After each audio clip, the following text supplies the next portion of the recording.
মেয়েটা বড্ড কালো না? আর মেয়ে এখনো চাকরি পায়নি, শুধু শুধু টাকা পয়সা খরচা করলে আর কি।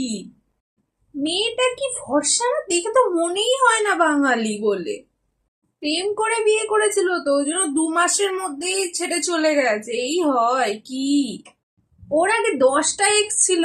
আরে চরিত্র খারাপ, চরিত্র খারাপ। মেয়েটা আজকাল বেশি সেজে গুজে বেরোচ্ছে না? তোমারও তো তাই মনে হয় না তোমাদের? মেয়েটার মনে প্রমোশন হয়েছে, কিছু জানো নাকি তোমরা? ওর মেয়ে স্কুটি কিনেছে, সবই বাপের টাকায় ফুটানি। আমরা না কেউ মোটা মেয়ে পছন্দ করি না, এমনকি আমাদের ঘরে মোটা লোক আসলেও ঘর থেকে বাইরে বার করে দিই। তুই যা রোগা, তুই বরং কিডস সেকশন থেকে জামা নিয়ে আয় তোর জন্য।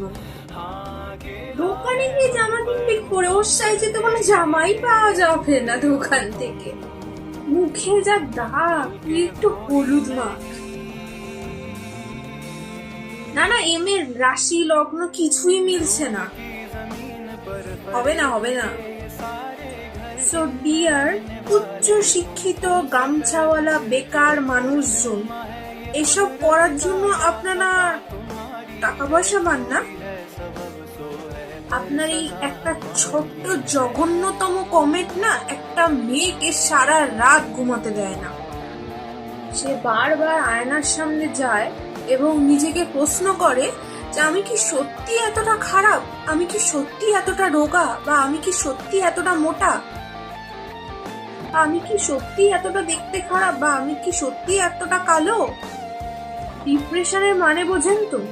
ও সরি, আমি তো ভুলেই গেছিলাম, আজকাল তো আবার সোসাইটি ডিপ্রেশন মানে তো মাথা খারাপ হয়ে গেছে।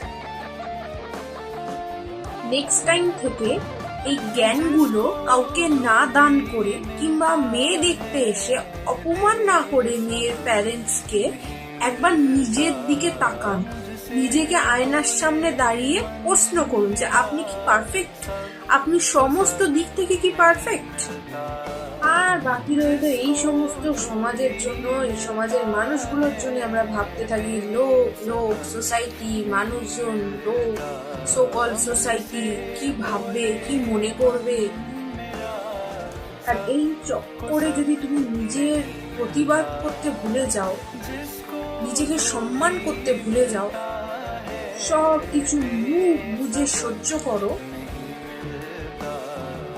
সেটা হবে সব থেকে বড় অন্যায়। তাই মুখ খোলো, প্রতিবাদ করো, কারণ নিজের সম্মান